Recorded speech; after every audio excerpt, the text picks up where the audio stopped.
ایک بادشاہ کی 4 بیویاں تھیں۔ بادشاہ چاروں سے بہت زیادہ محبت کرتا تھا، مگر چوتھی بیوی اس کی نور نگاہ تھی۔ بادشاہ اپنی چوتھی بیوی کے لیے بیش قیمت قیمتی تحائف لاتا اور باقی بیویوں سے بڑھ کر اس کی طرف اپنا جھکاؤ رکھتا۔ بادشاہ کی تیسری بیوی انتہائی خوبصورت تھی اور بادشاہ ہمیشہ دربار میں اس کو اپنے ساتھ تخت پر بٹھاتا تھا۔ بادشاہ کی دوسری بیوی سمجھدار، بردبار، مہربان اور تحمل والی خاتون تھی، اور بادشاہ جب بھی کسی مشکل سے دوچار ہوتا تو اپنی دوسری بیوی سے مشورہ کرتا اور اس کے مشوروں سے فائدہ حاصل کرتا۔ بادشاہ کی پہلی بیوی انتہائی وفادار خاتون تھی۔ اس کا بادشاہ کی سلطنت حاصل کرنے اور بادشاہ بننے میں ایک بڑا کردار تھا، مگر بادشاہ اسے نظر انداز کر دیا کرتا تھا اور کبھی اس کے کسی کام کی تعریف نہیں کی تھی۔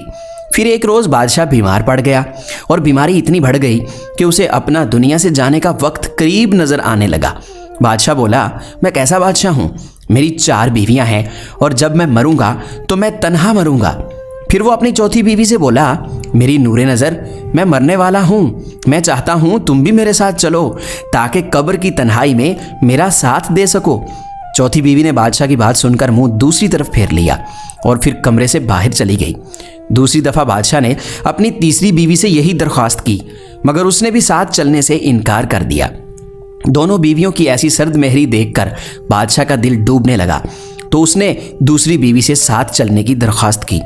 دوسری بیوی بولی، بادشاہ سلامت، آپ خود ہی تو فرماتے ہیں کہ مرنے والوں کے ساتھ مرا نہیں جاتا، لہٰذا یہ منزل آپ کو تنہا ہی پار کرنی پڑے گی۔ تینوں بیویوں کے بعد بادشاہ کو چوتھی بیوی کی آواز سنائی دی، میں آپ کے ساتھ چلوں گی، جہاں بھی آپ جائیں گے میں ساتھ دوں گی۔ بادشاہ نے گردن چوتھی بیوی کی طرف گھمائی جو انتہائی لاغر اور زرد نظر آ رہی تھی۔ بادشاہ نے انتہائی رنجیدہ لہجے میں اس سے کہا، میری جانے نظر، ہائے صد افسوس، کاش میں نے تمہارا خیال اس وقت رکھا ہوتا جب میرے قبضہ قدرت میں اختیار تھا۔ یہ کہہ کر بادشاہ کا سر ایک طرف گر گیا اور وہ اس دار فانی سے کوچ کر گیا۔ حقیقت یہ ہے کہ یہ کہانی ہر انسان کی زندگی کی عکاسی کرتی ہے۔ ہر انسان کی زندگی میں 4 بیویاں ہوتی ہیں۔ چوتھی بیوی اس کا جسم ہے جس کو توانا رکھنے کے لیے وہ ساری زندگی کوشش کرتا ہے، مگر ایک دن اسے یہ جسم چھوڑنا پڑتا ہے۔ تیسری بیوی اس کا مال اور منصب ہے اور مرنے پہ یہ بھی چھوٹ جاتا ہے اور دوسروں میں تقسیم ہو جاتا ہے۔ دوسری بیوی عزیز رشتہ داروں، دوست، احباب ہیں جو انسان کے مرنے کے بعد قبر تک اس کا ساتھ دیتے ہیں اور پھر واپس اپنی عارضی زندگی کی طرف لوٹ جاتے ہیں۔